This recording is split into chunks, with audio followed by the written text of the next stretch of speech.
మిత్రులారా అందరికీ నమస్కారం. ఈరోజు మనం పశ్చిమం వీధి పోటు అంటే ఈ ప్లాట్కి పశ్చిమ వైపు ఉత్తర దక్షిణాల రోడ్డు వండుకుంటూ దానికి పశ్చిమ మధ్య భాగంలో పడమర వైపుగా వెళ్తూ ఆ తూర్పు వైపుకి వచ్చి ఆ వీధి దగ్గర ఆగినటువంటి వీధిని వీధి పోటు అంటారు. దీన్ని పశ్చిమ వీధి పోటు అంటారు. అయితే ఇది చాలా వరకు అంటే మొత్తంలో దుష్ప్రభావాలని ఎక్కువ చూపుతుంది. ఈ పశ్చిమం వైపు అభివృద్ధి అనేది ఈ వాస్తుశాస్త్రంలో ఒక ధర్మం.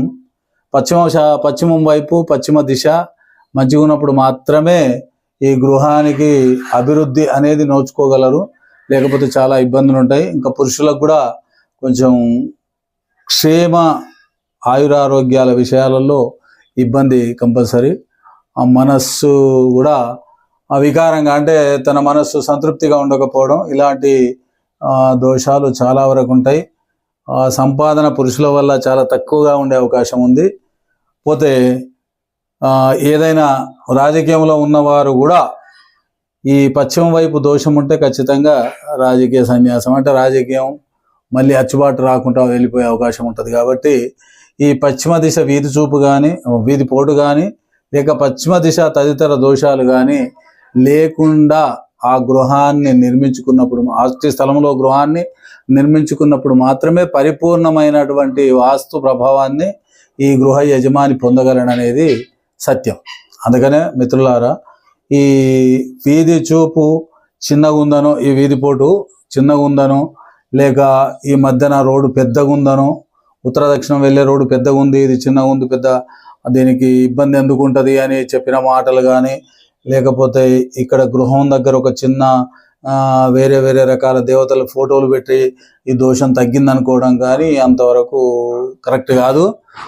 ఈ ఎంతనైతే వీధి వెడల్పు ఉందో, అంటే పశ్చిమం నుంచి వస్తూ ఈ వీధిలో కలుస్తున్న వీధి వెడల్పు ఎంతనైతే ఉందో అంత వెడల్పు మన ఇంటి దగ్గర పశ్చిమం వైపు చారించి పరదతోటి ఒక సన్న గోడ పైకి వరకు లేపుకోవడమైనా, లేకపోతే ఒక ఫ్లెక్సీ బోర్డు ఏదైనా అడ్వర్టైజ్ బోర్డు అయినా ఇక్కడ దీనికి ఎదురుగా ఈ వీధి చూపు 10 ఫీట్లు ఉందంటే 12 ఫీట్లకు సంబంధించిన ఫ్లెక్సీ బోర్డు అయినా ఏర్పాటు చేసుకోవాలి దీనికి ఎదురుగా. అలాంటప్పుడు మాత్రమే నిజమైన ఫలితాలు వస్తాయి. ఆ బోర్డు ఉన్న తర్వాత కూడా దాని పక్కన గోడ ఉండి ఆ గోడ నుంచి మళ్ళీ 2-3 ఫీట్లు ఖాళీ స్థలం ఉండి గృహాన్ని నిర్మించినప్పుడు, అంటే పశ్చిమ వైపు కూడా ప్రహరీ గోడ ఉంటూ మళ్ళీ కొంత స్థలాన్ని వదిలి అట్లా ఒక చిన్న గోడను నిర్మించినప్పుడు మాత్రమే ఈ దోషం వెళ్ళిపోయే అవకాశం ఉంది. ఒకవేళ అట్లా అనుకూలత లేనప్పుడు ఇక్కడ ఎర్ర పూల చెట్లు అంటే దర్శన పూల చెట్లు ముండయి కాకుండా, ముండ్లతో ఉండే పూలు కాకుండా ముండు లేనటువంటి పూలు, దశన్న పూల లాంటివి, గన్నేరు పూల లాంటివి, ఎర్ర పూలకు సంబంధించిన చెట్లు కనుక మనం ఒక 3-4 పెట్టినట్టుంటే ఖచ్చితంగా మనకు వాస్తుశాస్త్రము యొక్క సహాయము, వాస్తుశాస్త్ర ధర్మాలు మనకు అంది వస్తాయి అనేది గమనించాలి.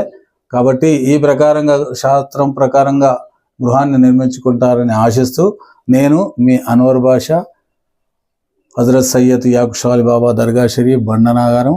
మళ్ళీ వీడియోలో కలుద్దాం. అప్పటి వరకు సెలవు. అందరికీ నమస్కారం.